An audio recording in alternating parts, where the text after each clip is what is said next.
What does it take to kill a human being?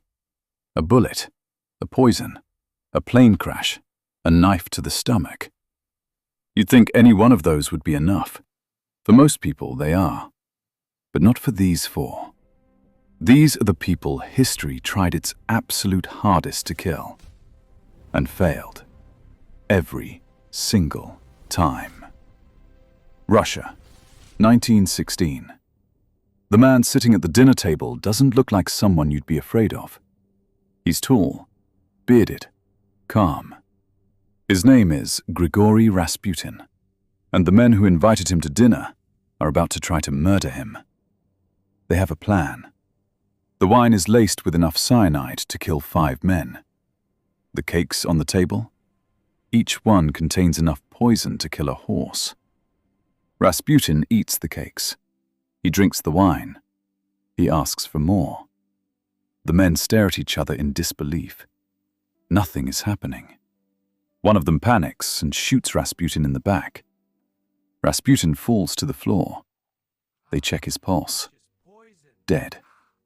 They leave the room to plan what to do next. Then they hear a sound. They run back in. Rasputin is on his feet, hands around one of their throats, eyes wide open. They shoot him 3 more times. He falls again. This time they wrap him in a carpet, drive to the frozen Neva River, and throw him through the ice.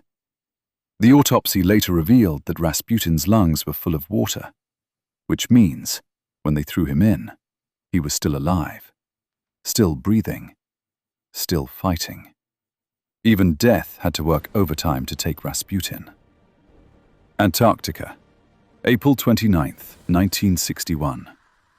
26-year-old Soviet surgeon Leonid Rogozov wakes up feeling wrong. Nausea, fever, sharp stabbing pain in his lower right abdomen. He knows exactly what this is. Appendicitis. If his appendix bursts, he has hours to live. The nearest doctor, over 1,000 miles away. Outside, a blizzard so severe no plane can land. There is only one option. He has to operate on himself. At 2 a.m., Leonid injects local anesthetic into his own abdomen. He picks up a scalpel and cuts himself open. Using a mirror held by a terrified colleague, he cuts through muscle, through tissue, working mostly by feel, because the mirror shows everything in reverse. 40 minutes in, his vision starts to blur. His hands begin to shake. He takes 30-second breaks to stop himself from passing out. He accidentally cuts his large intestine. He sews it back together, then keeps going.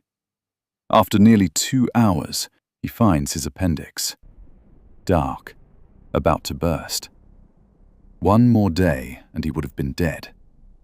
He removes it, sews himself shut, and collapses on the table.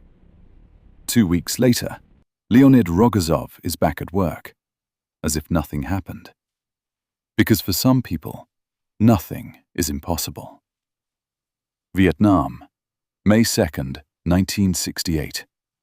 A U.S. Special Forces team has been surrounded by 1,000 North Vietnamese soldiers.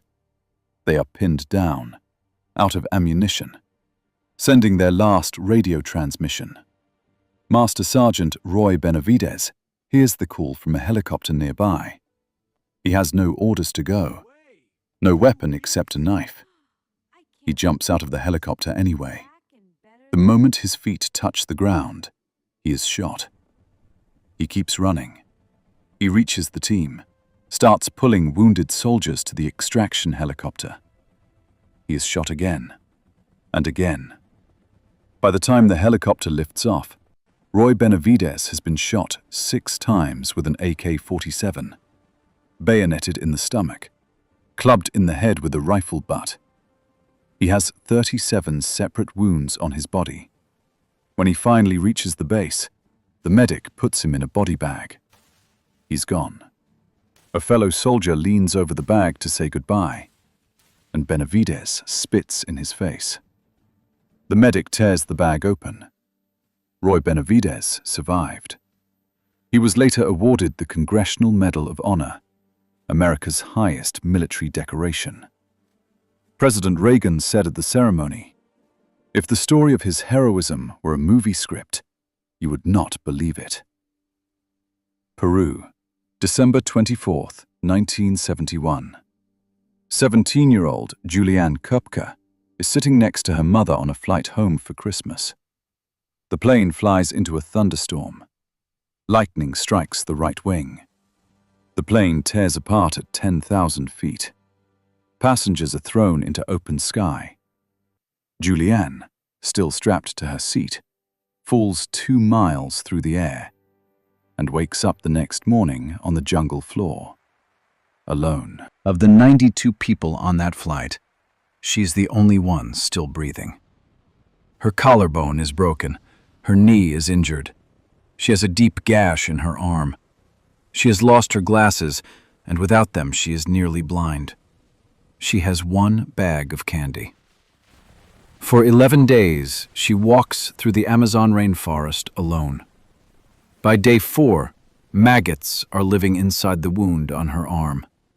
She pours gasoline on it and pulls 30 maggots out with her fingers. On day 11, she finds a small hut. She collapses inside and falls asleep. The next morning, voices. Loggers find her. She is alive. She is still alive today. Cyanide, bullets, a knife in the stomach, a 2-mile fall from the sky. None of it was enough. Because the one thing nobody can measure, the one thing no poison or bullet can reach, is the decision to keep going when every part of you is telling you to stop. Rasputin kept drinking. Rogozov kept cutting. Benavidez kept running. Juliane kept walking. They didn't survive because they were special.